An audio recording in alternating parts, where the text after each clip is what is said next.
Assalamualaikum warahmatullahi wabarakatuh. Kali ini kita akan belajar tentang akuntansi. Bab yang kita pelajari kali ini adalah persamaan dasar akuntansi. Perlu diketahui, jika kalian tidak memahami bab ini, kalian tidak akan pernah bisa mengerjakan akuntansi pada bab selanjutnya, karena materi akuntansi itu selalu berkelanjutan. Bab ini adalah tolak ukur bagi kalian dalam memahami akuntansi. Siapkan kertas dan bolpoin untuk mencatat dan simak baik-baik penjelasan ini.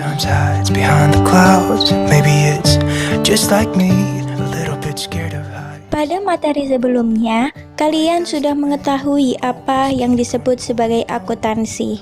Akuntansi adalah pengukuran, penjabaran, serta pemberian kepastian mengenai informasi yang akan membantu investor, manajemen, otoritas pajak, atau pembuat keputusan lain untuk membuat alokasi sumber daya keputusan di dalam organisasi, perusahaan, dan lembaga pemerintah.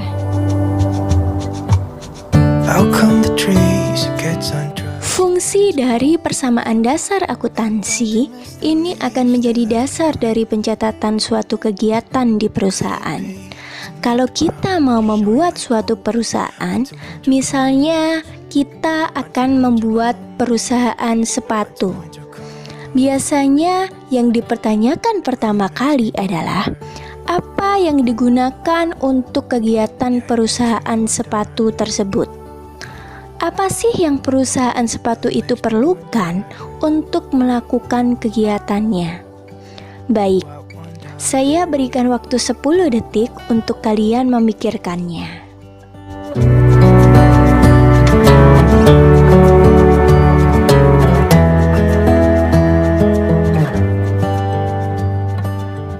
Baik, apakah sudah ketemu jawabannya? Ya. Jawabannya adalah biasanya perusahaan memerlukan uang, memerlukan bahan baku, dan perusahaan juga memerlukan peralatan. Atau mungkin perusahaan juga memerlukan gedung untuk melakukan usaha. Apapun yang digunakan perusahaan itulah yang kita sebut sebagai aset, atau yang biasanya kita sebut sebagai harta. Jadi, aset atau harta adalah segala sesuatu yang digunakan perusahaan saat melakukan usaha.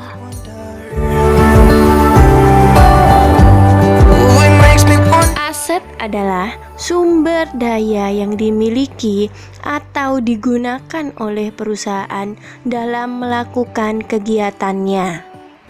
Beberapa aset ada yang bersifat tangible seperti kas atau piutang, dan ada juga yang bersifat intangible atau tidak berwujud seperti contohnya goodwill atau hak cipta dan merek. Jenis harta yang pertama adalah harta lancar. Harta lancar adalah harta yang biasanya berbentuk uang tunai atau yang memiliki manfaat kurang dari 1 tahun. Harta lancar biasanya kalau digunakan secara terus-menerus nantinya akan bisa habis. Contohnya, yang pertama adalah kas.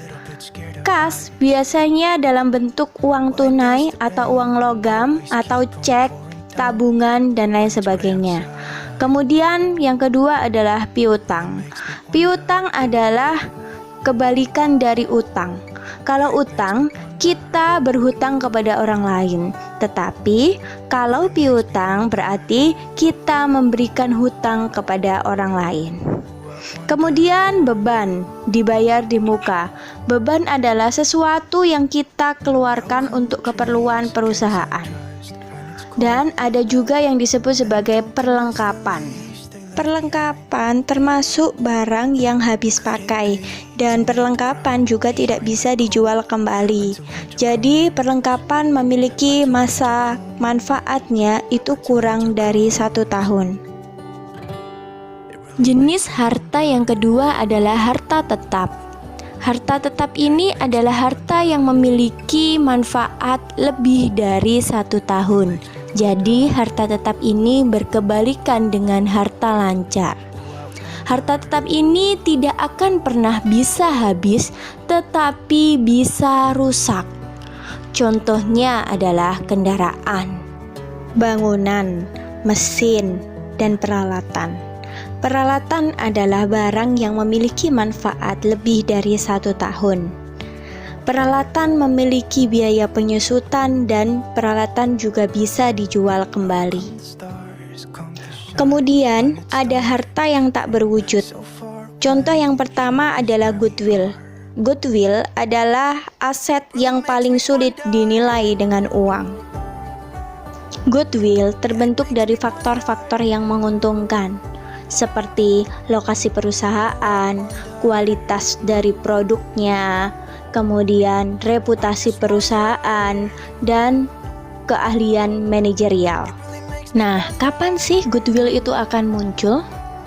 Goodwill akan muncul pada saat terjadinya akuisisi perusahaan terhadap perusahaan lain. Bahasa simpelnya, goodwill akan muncul kalau perusahaan tersebut akan dibeli oleh perusahaan lain. Kemudian, contoh lainnya adalah hak paten dan merek.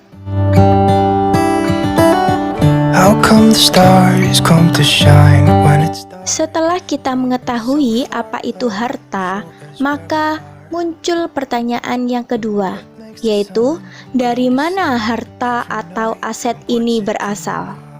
Aset bisa berasal dari harta pemilik atau yang berasal dari sumbernya pemilik itu sendiri. Contohnya, tabungan yang dikeluarkan atau dari warisan dan lain sebagainya. Jadi, aset yang berasal dari milik pribadi itu disebut sebagai modal atau dalam akuntansi disebut sebagai ekuitas. Dan yang kedua, kadangkala perusahaan itu memerlukan tambahan dana yang berasal dari pihak ketiga. Itulah yang biasanya kita sebut sebagai hutang atau kewajiban, dan dalam akuntansi biasanya disebut sebagai liabilitas. Nah, dari sini kita bisa simpulkan bahwa persamaan dasar akuntansi kita bahwa aset perusahaan itu bisa didanai dari milik si pemilik tersebut atau milik pribadi pemilik perusahaan yang kita sebut sebagai modal atau ekuitas. Dan bisa juga berasal dari sumber pihak ketiga yang nantinya harus kita kembalikan. Biasanya kita sebut sebagai utang atau kewajiban, dan kalau dalam akuntansi disebut sebagai liabilitas. Maka persamaan dasar akuntansi kita adalah harta sama dengan hutang ditambah modal. Itulah yang akan dijadikan sebagai dasar pencatatan kegiatan akuntansi selanjutnya.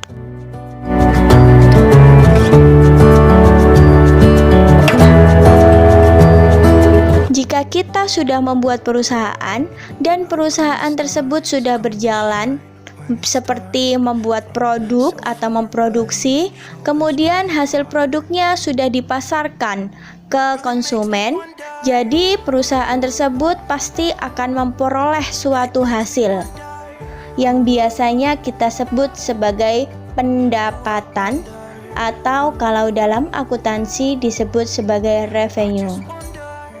Pendapatan nantinya akan bisa menambah nilai dari aset atau harta. Nah, perlu kita pertanyakan lagi, dari mana penambahan aset atau harta tersebut? Pendapatan secara umum adalah milik perusahaan, dan perusahaan adalah milik kita.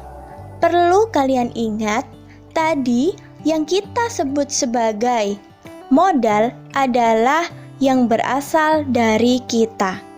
Jadi, jika pendapatan adalah milik kita, otomatis pendapatan bisa menambah modal. Dari sini, maka persamaan dasar akuntansi kita bisa kita kembangkan lagi menjadi harta sama dengan hutang ditambah modal, di mana modal bisa bertambah karena pendapatan.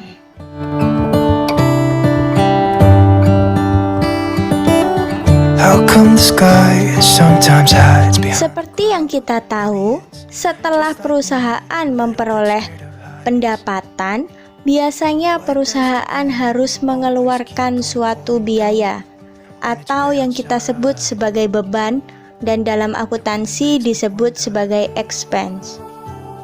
Contoh beban yang harus dikeluarkan oleh suatu perusahaan adalah beban listrik, gaji, air, telepon, dan lain sebagainya. Beban ini bisa kita keluarkan dari yang namanya pendapatan. Jadi, rumus dasar akuntansi kita itu bisa berkembang lagi menjadi harta sama dengan hutang ditambah dengan modal, di mana modal bisa bertambah karena pendapatan dan juga bisa berkurang karena beban.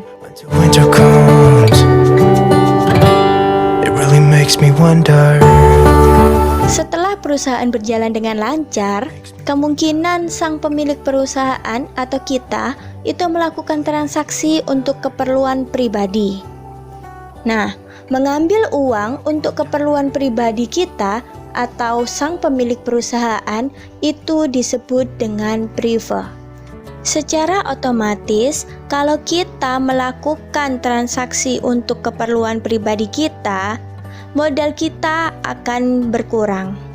Jadi di sini persamaan dasar akuntansi kita berkembang lagi menjadi harta sama dengan hutang ditambah dengan modal, di mana modal bisa bertambah karena pendapatan, bisa berkurang karena beban, dan bisa berkurang karena prive. Nah, dari sini apakah kalian sudah mengerti tentang persamaan dasar akuntansi? Saya harap kalian sudah memahami apa yang saya jelaskan tadi. Jika masih belum, silahkan diulangi kembali dan dilihat dan dipahami kembali tentang persamaan dasar akuntansi tadi. Jika ada pertanyaan, silahkan komen di Google Classroom. Terima kasih. Wassalamualaikum warahmatullahi wabarakatuh.